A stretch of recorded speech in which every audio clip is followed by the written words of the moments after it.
Some of the most life-changing moments never arrive with a warning.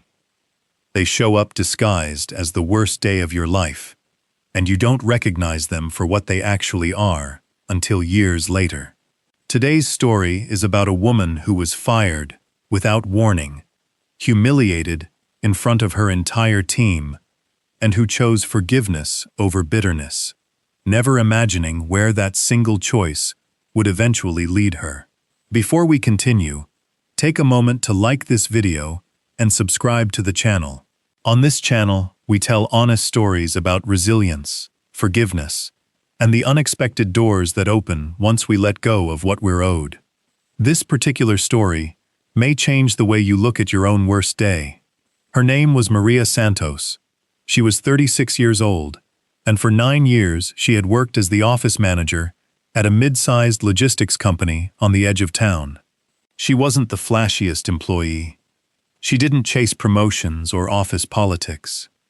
She simply showed up early, stayed late when it mattered, and quietly kept the entire office running the way a spine keeps a body upright. Essential, invisible, rarely thanked. Her manager was a man named Craig Bennett, ambitious, sharp-tongued, and constantly under pressure from executives above him to cut costs. Maria had never particularly liked him, but she respected the chain of command, and for years, that respect went unreturned. On a Monday morning in March, with almost no warning, Craig called Maria into his office. She remembers the details with strange clarity even now. The way his coffee mug sat untouched on the corner of his desk, the way the blinds were half closed against the morning sun, the way he didn't offer her a chair. He didn't meet her eyes. He simply slid a folder across the desk and said, "We're restructuring the department. Your position's been eliminated. Clean out your desk by noon." Maria sat frozen for a moment, waiting for some explanation, some acknowledgement of 9 years of service. None came. Instead, Craig glanced at his watch and added, almost as an afterthought, "Honestly, we should have done this 2 years ago. You were never quite sharp enough for where this company's heading." The words landed like a slap. Not just the firing. She had half-expected layoffs given the company's struggles, but the cruelty layered on top of it, delivered without a shred of necessity. She walked back to her desk in front of co-workers, who quickly looked away, packed 9 years of her life into 2 cardboard boxes, and left the building without saying a word to anyone. Here's the part worth sitting with honestly. It wasn't the job loss itself that hurt the most. It was being told, casually and publicly, that she had never truly mattered, as though 9 years of loyalty could be erased with a single careless sentence. Maria sat in her car in the parking lot for nearly an hour, unable to make herself turn the key. Her hands wouldn't stop shaking. She thought about her rent, due in 11 days. She thought about her son Lucas, 12 years old, who would need new shoes before the school year ended. She thought about Craig's face, indifferent, and already moving on to his next meeting before she'd even reached the elevator. For the first few weeks afterward, bitterness consumed nearly every waking thought. She replayed the conversation constantly, rehearsing sharper comebacks she wished she'd delivered in the moment. She told the story to friends, to her sister, to anyone who would listen, always ending with some version of, 9 years, and that's how he treated me. The anger felt justified. It also felt, increasingly, exhausting. If you're still watching this story, don't just feel sorry for Maria. Ask yourself something honest. How much of your own energy right now is being spent replaying a moment someone else has probably already forgotten? Money grew tight fast. Maria applied to dozens of positions, sending out resumes late into the night after Lucas fell asleep. Some weeks brought no responses at all. She sold her car for a cheaper used one to free up cash. She started clipping coupons again, something she hadn't done since her 20s. Some nights, she skipped dinner quietly, telling Lucas she wasn't very hungry, so there would be enough left for his lunch the next morning. Her sister, Elena, offered to lend her money more than once. Maria always refused. "I've never borrowed my way out of a problem," she said, "and I'm not starting now." Elena would simply shake her head and leave a bag of groceries on the porch anyway, never mentioning it again. And Maria never brought it up either. Some kindness, she was learning, didn't need to be acknowledged out loud to matter. One evening, nearly 3 months into unemployment, Maria sat at her kitchen table, staring at a stack of unpaid bills, and something inside her simply broke. Not into despair, exactly, but into exhaustion. She realized that carrying this much anger toward Craig Bennett wasn't punishing him at all. He was likely still eating dinner at a nice restaurant, entirely unaware of how many nights she'd spent replaying his voice in her head. The anger wasn't touching him, it was only eating her. That night, she wrote something in an old notebook she hadn't opened in years. "I forgive Craig Bennett. Not because what he did was okay, because I refuse to keep paying rent inside a moment he doesn't even remember." That single sentence didn't erase her financial problems. It didn't fix a single unpaid bill. But something shifted quietly inside her chest. A weight she hadn't realized she was carrying finally loosened its grip, just slightly, for the first time in months. Forgiveness, real forgiveness, rarely arrives as one clean, dramatic decision. It arrives in layers, and it has to be chosen again and again, especially on the hardest days. Maria still had moments of relapse. Mornings she woke up furious all over again. Evenings she caught herself rehearsing old arguments in the shower. But each time, she returned to that sentence in her notebook, and slowly, the anger took up less space than it had the week before. 4 months after being fired, Maria finally landed a position at a small nonprofit that helped displaced workers find new employment. The pay was modest, noticeably less than she'd earned before, but the work felt meaningful, in a way her previous job never had. She helped people write resumes, prepare for interviews, and rebuild confidence after exactly the kind of blow she herself had survived. Ironically, her own painful firing had become the very thing that let her understand her clients so deeply. She threw herself into the work. She stayed late without being asked, not out of obligation, but because she genuinely cared whether the people she helped found something better. One of her first clients was a warehouse worker named Denise, laid off after 11 years with barely a week's notice. Maria recognized something familiar in Denise's clenched jaw, in the way she kept apologizing for things that weren't her fault.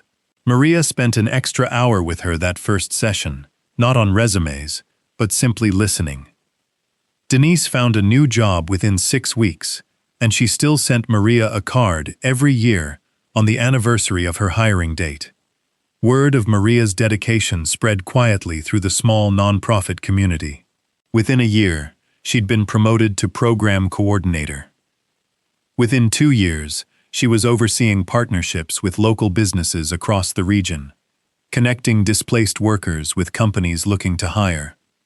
One of those partner companies, as it turned out, was struggling to fill several open logistics positions. The hiring manager reached out to Maria's nonprofit directly, hoping to source qualified candidates quickly. Maria pulled up the company's basic information to prepare her outreach, and felt her stomach drop when she recognized the name on the letterhead. It was Craig Bennett's company, the very same one that had let her go 3 years earlier. Maria sat with that information for a long moment, unsure exactly what to feel. Old instincts flickered briefly, a small, petty temptation to simply ignore the request, to let his open position sit unfilled a little longer, to imagine some quiet satisfaction in his frustration. But she thought about her notebook, about the sentence she'd written on one of her lowest nights, about the version of herself who had chosen, deliberately, to stop paying rent inside someone else's carelessness. She picked up the phone and called the number listed for the hiring manager. It was Craig himself who answered. There was a long pause once he recognized her voice. "Maria?" I wasn't expecting to hear from you. I understand, she said calmly. I'm calling on behalf of the nonprofit I work for. We help connect qualified candidates with local businesses. I saw you're currently hiring for several logistics roles. Another pause, longer this time. Maria, listen. What I said to you that day, the way I handled the whole thing, it was wrong. I've thought about it more than you probably realize. I was under enormous pressure that quarter, and I took it out on you, in a way that was completely unfair. Maria hadn't expected an apology, and for a moment, she genuinely didn't know how to respond. Thank you for saying that, she finally said. I appreciate it more than you know, but I'm calling about the positions, if you're still interested in candidates. Something in her steady, professional tone seemed to catch him off guard.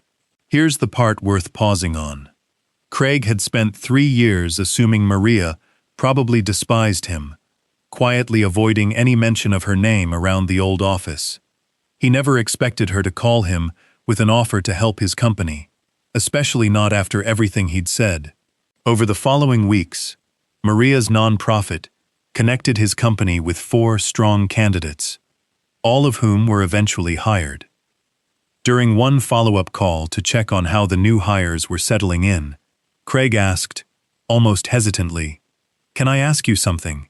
Why did you help us, after everything?" Maria considered the question honestly before answering. Because holding on to what you did wasn't hurting you anymore. It was only hurting me. And because my job now is helping people find better opportunities, you don't get to decide who deserves that and who doesn't, based on how they treated you personally. Craig went quiet on the other end of the line. I don't think I would have been that generous, he admitted. If our positions were reversed, most people wouldn't think they would, Maria said, until they actually try it, and realize how much lighter it makes everything feel. It's not about him deserving it. It never was. It's about deciding I wasn't going to carry his mistake around for the rest of my life like it belonged to me. Word of the partnership between Maria's nonprofit and Craig's company spread within the local business community, partly because Craig himself began telling people the story. Not to make himself look better, but because he genuinely couldn't stop thinking about it. Within the year, 3 additional local companies reached out, specifically requesting to work with Maria's organization, citing the story they'd heard about the woman who forgave the man who fired her, and turned it into an unexpected partnership neither of them saw coming. Maria's nonprofit grew steadily over the following 2 years. She was eventually promoted to executive director, overseeing a small but dedicated team, and Lucas, now 15, often heard his mother tell this story at dinner, usually when he was frustrated about something unfair that had happened at school. Do you ever regret forgiving him? He asked her once, genuinely curious. Maria thought about it carefully. Forgiving him didn't mean what he did was okay, she said. It just meant I decided I wasn't going to let it define the rest of my life. Holding on to anger felt like justice for a while. But it was really just a slower way of hurting myself. So here's something worth sitting with tonight. Is there someone in your own life you've been silently punishing? Not because it changes anything for them, but simply because letting go feels like admitting what they didn't matter. Forgiveness rarely means the other person deserved it. It usually just means you've decided your own future deserves more space than their mistake. Maria never forgot what Craig said to her that Monday morning, but she stopped letting it decide who she would become. And in the strangest, most unexpected way, the very bridge she chose not to burn eventually led her toward a version of her career and herself she never could have reached while still standing on the other side of that anger. She still keeps that old notebook in her desk drawer, the page slightly worn from how often she reread it during those first difficult months. She's added other sentences to it since, small reminders, written on other hard nights, for other hard moments. But that first one remains her favorite, not because forgiving Craig fixed everything instantly, but because it was the moment she stopped waiting for an apology in order to move forward with her own life. Somewhere tonight, someone else is sitting exactly where Maria once sat, replaying a cruel sentence, rehearsing comebacks they'll never actually deliver, convinced that letting go means the other person wins. Maybe their story isn't finished yet either. If this story moved you even a little, please take a moment to like this video, subscribe to the channel, and share it with someone who's still carrying anger toward a person who probably doesn't remember hurting them at all. Sometimes the heaviest thing we carry isn't the wound itself, but our refusal to finally put it down. Tell us in the comments, is there someone you've been meaning to forgive? Not for their sake, but for your own. Sometimes the answer isn't a grand gesture or a phone call at all. Sometimes it's simply a single sentence, written on a hard night, that quietly changes the direction of everything that follows. Thank you for watching, and I'll see you in the next story.